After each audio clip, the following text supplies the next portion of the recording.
Hello, welcome to our discussion about the Hello, my name is Janine B. Jor, and hi, my name is Gleza V. Wagwag. And we were going to report about the e-commerce and digital trade. What is e-commerce? The Organization for Economic Cooperation, OECD, and UNCTAD define e-commerce as purchases and sales of products, for example, physical goods, digital products and services, and comprises of categories such as business to business, B2B, refers to commerce between two businesses rather than to commerce between a business and an individual consumer. To government, B2G, is a business model that refers to businesses selling products, services or information to governments or government agencies. The World Trade Organization WTO, 1998, defines e-commerce as the production, distribution, marketing, sale or delivery of goods and services by electronic means. The World Customs Organization enumerates the following essential elements in the definition of e-commerce. A. Online ordering, sale, communication and, if applicable, payment. B. Cross-border transactions/shipments. C. Physical, tangible, goods. D. Destined to consumer/buyer, commercial and non-commercial. Philippine Statistics Authority, for purposes of collecting statistics, define e-commerce as the sale or purchase of goods and services, whether between businesses, households, individuals, governments, and other public or private organizations, conducted over computer-mediated networks. The goods and services are ordered over networks, but payment and ultimate delivery of the good or service may be conducted on or offline. The three main factors affecting the development of the e-marketplace are economic factors and conditions, legal and institutional environment, social acceptance and awareness. Economic benefits and cost of using e-commerce. Benefits: boost efficiency and has positive impact on gross domestic product. Allows economies to increase participation in global value chain. Increase labor productivity and supports job creation, entrepreneurship, innovation and creativity. Leads to energy savings and lower carbon emission. Potential to advance inclusive growth. What is digital trade? According to Deirdroff, 2017, describes digital trade as commerce involving more than one country for which the product itself is digital and/or any of the following are accomplished at least in part by using the Internet or a similar digital technology: advertising, ordering, delivering, payment or servicing. 3-dimension of digital trade. Nature: either be digitally or physically delivered. Flow: depends on the item being traded is a good or service. Actors: government, businesses or consumer can be involved. The primary law on e-commerce in the Philippines is Republic Act, RA, number 8792 or the Electronic Commerce Act of 2000. It gives legal recognition to electronic forms of data: messages, documents, signatures, transactions, storage of information. It provides penalties for access of data without consent, piracy, hacking, and other violation. Consumers' rights, privacy and data confidentiality under e-commerce are safeguarded through the Consumer Act of the Philippines, RA number 7394, a basic policy of the state to protect the interests of the consumer, promote his general welfare and to establish standards of conduct for business and industry. Data Privacy Act of 2012, RA number 10173, it is the policy of the state to protect the fundamental human right of privacy. Prevention Act of 2012, RA number 10175, an act defining cybercrime, providing for the prevention, investigation, suppression and the imposition of penalties therefor and for other purposes, be it enacted by the Senate and House of Representatives of the Philippines in Congress. The enforcement of social distancing, lockdown and other measures in response to the COVID-19 pandemic has led consumers to ramp up online shopping, social media use, internet telephony and teleconferencing, and streaming of videos and films. This has resulted in spikes in business to consumers, B2C, sales and an increase in business to business, B2B, e-commerce. The increase in B2C sales is particularly evident in online sales of medical supplies, household essentials and food products.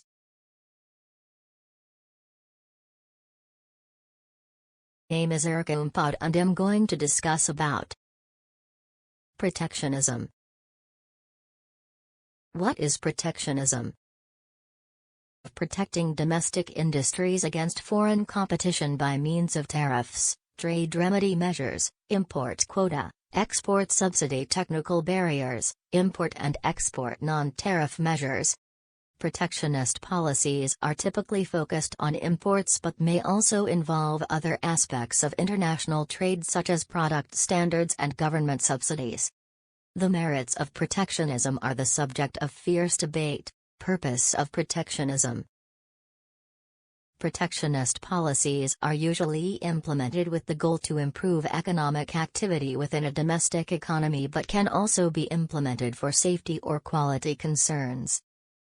The four static arguments for protectionism. National security. If a product is used in the manufacturing of military goods or other security-sensitive products, it may not be wise to import it from another country. A domestic industry needs to be protected through trade restrictions to make sure that it continues to supply enough of the product and not become dependent on other countries. Counteracting dumping and foreign subsidies. When a country dumps its products in a foreign country, it sells them at below cost. Dumping is done to eliminate competition in a foreign country and to establish a monopoly position. The infant industry argument. Some countries are newly developing and have industries that are just beginning to grow. The argument is that they need to be protected from other countries whose industries are fully developed already.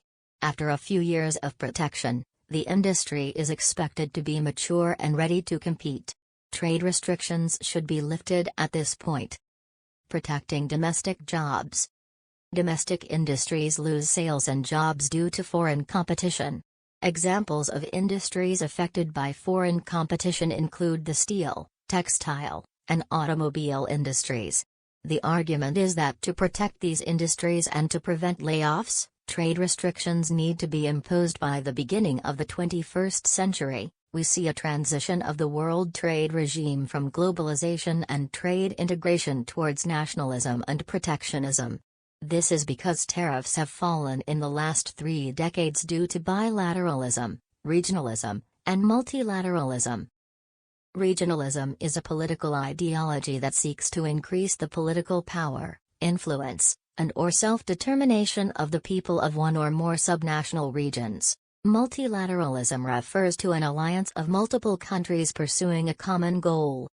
Hence, countries need to protect its national interest. Falling tariff versus increasing no-tariff barriers and other non-tariff measures. Tariff is an import tax or duty on goods imported from abroad. According to the WTO, tariffs give a price advantage to locally produced goods over similar goods which are imported, and they raise revenues for the government.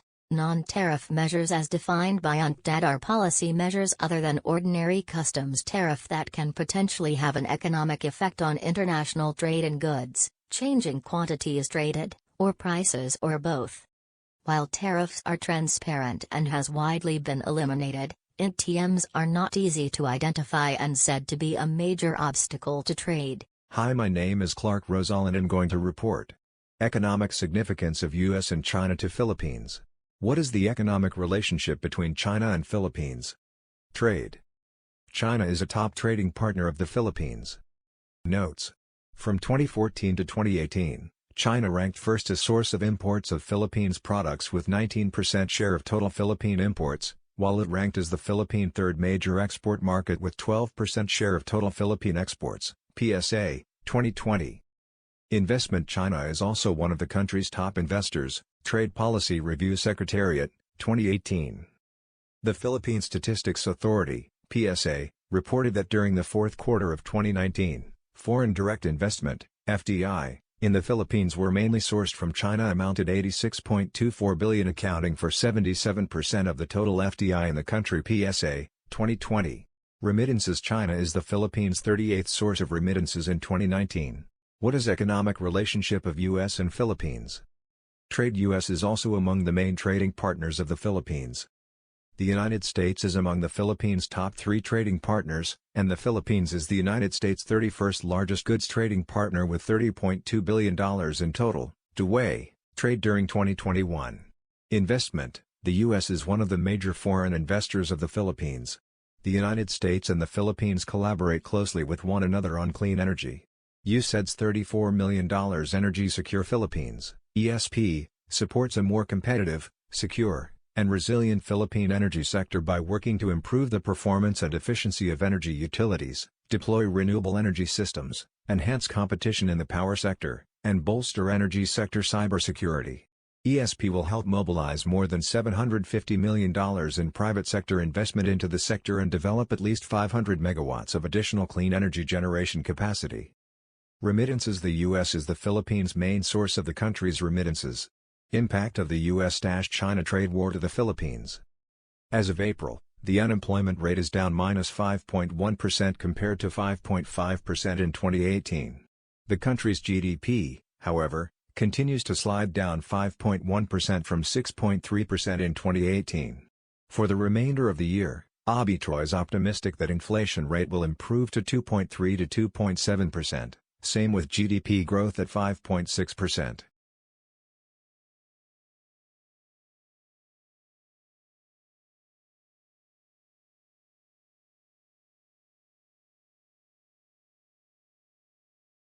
My name is Noel May Navers. And I'm Jo Marie Bilarmino. And we were going to report about trade steps of major trading partner. Lower tariffs attributed to increasing number of bilateral, regional, and multilateral arrangements. The Philippines has trading agreements with member economies of the WTO and APEC. 9 member states of ASEAN. 7 countries that have bilateral free trade area, FTA, agreements with the ASEAN, Australia and New Zealand, China, Japan, Korea, Rep. of India, Hong Kong. 4. Under these trade agreements, tariffs are progressively reduced and or eliminated with the end goal of 0 tariffs on substantially all goods by the agreed end dates. On the other hand, it gained duty-free access to over 90% of the tariff lines from ASEAN. Unfair trade practices by countries to protect themselves. The World Trade Organization allows imposition of measures against unfair trade practices by members. In Article 7201, Chapter 7 on the WTO rights and obligations provides that the parties confirm their rights and obligations relating to the application of anti-dumping and countervailing duties under the WTO and on implementation of Article V of the General Agreement on Tariffs and Trade of 1994 and the WTO Agreement on Subsidies and Countervailing Duties, from 1995 to June 2019. China having the most total number of initiations at 23%. Korea at 8%. United States at 5%, based on notification to the WTO from January 1995 to June 2019, 26% or 1,008 of the total 3,587 anti-dumping measures have been imposed on China and several countries. Meanwhile, 7% or a total of 283 anti-dumping measures have been imposed on Korea and 5% or a total of 189 anti-dumping measures against the U.S. The restrictive non-tariff measures imposed include export prohibition on medicines, cereals, flour, sugar, other food products, medical supplies and other protective equipment, cigarettes and tobacco products, rice, fish products, beans, essential commodities, pharmaceutical products, fruits, wild export licensing requirements on ventilators, medical supplies and equipment, quarantine requirements on all products, licensing permit requirements to export face masks, sanitizer, alcohol and disinfectant, medical and hospital products, import ban on medical supplies, non-essential goods, cement, second-hand clothes, and petroleum products. Export quotas on food products, wheat, mesclun, barley, and certification requirement for testing kits. Philippine trade strategy to FDA AMP, major trade partners. Philippine trade policy has not undergone major changes since 2005, the tariff remains as the main policy instrument. The Philippines grants at least MFN treatment to all WTO members. It has preferential trading agreements with 15 partners, the other 9 parties of ASEAN, and 6 countries that have negotiated agreements with ASEAN, Australia and New Zealand, China, India, Japan, and the Republic of Korea.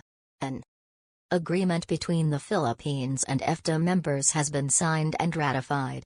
FTA negotiations with the European Union are ongoing. A. Philippines and ASEAN. Member of ASEAN, the Philippines is committed to deepening its economic integration among the members, including removing obstacles to trade and improving trade facilitation. The Philippines, both unilaterally and through the ASEAN, has continued to pursue a policy of negotiating regional trade agreements, RDAs, of varying scope with the focus on Asia-Pacific. 7. Recently, the Philippines signed the ASEAN-Hong Kong-China Free Trade Agreement and ASEAN-Hong Kong Investment Agreement. These 2 agreements are part of the region's continuous efforts in expanding external economic relations to foster greater trade opportunities for the ASEAN Economic Community. B. Philippines and the European region. In 2016, the Philippines ranked as the 39th EU trading partner. Philippines' share of total EU imports and exports was 0.4% by mid-2017. The EU became the second largest export market for Philippine-made products, accounting for 15% of total Philippine exports, behind Japan, 17%, and ahead of US, 15%, and China, 11%. Philippine exports include preparations of meat, aircraft, spacecraft, and parts thereof, animal or vegetable fats, oils, optical, medical or surgical instruments, machinery and mechanical appliances, electric machinery. With regard to Philippine imports, the EU is the 4th largest supplier to the Philippines. The Philippines has adopted a parallel 3-pronged strategy to increase the country's presence in the European region. 2 of these strategies capture the country's interest in the EU through the inclusion of the Philippines in the list of beneficiaries under the EU Generalized System of Preferences, GSP+, and the ongoing negotiations for an FTA. Is a major trading and investment partners of the U.S., with bilateral trade in goods and services in 2017 totaling an estimated $29.6 billion, with a $6.7 billion deficit in favor of the Philippines. The United States is one of the largest foreign investors in the Philippines, and is the Philippines' 3rd largest trading partner, with over $27 billion in goods and services traded.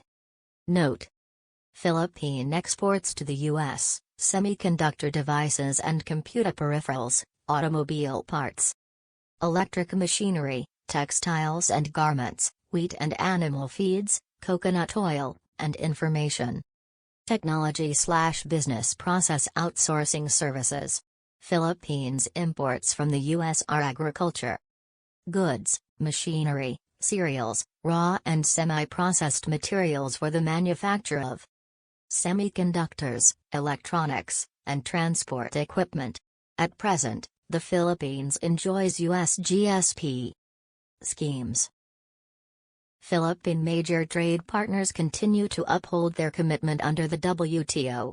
These trade partners have participated in new developments, Trade Facilitation Agreement, and reforms in the WTO.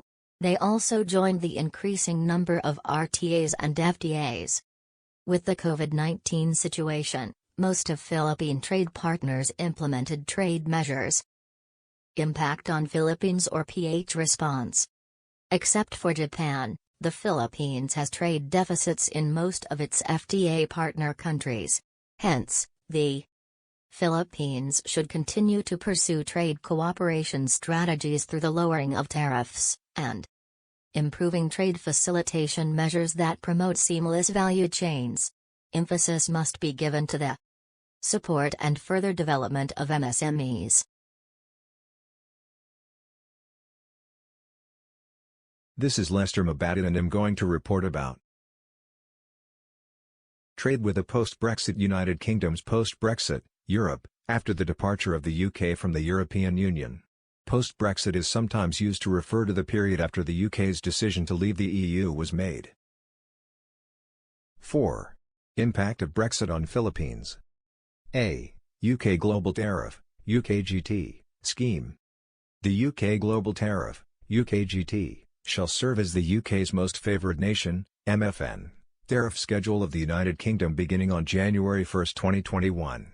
It follows an 8-digit to 10-digit coding system based on the Harmonised System, HS, 2017 version. UKGT are composed of ad valorem duties, specific duties, combined tariffs, and seasonal tariffs. B. Free trade agreements with the UK. Although bilateral trade between the PH and UK remains small, negotiating an AFTA would still be beneficial in securing and expanding market access for Philippine exports,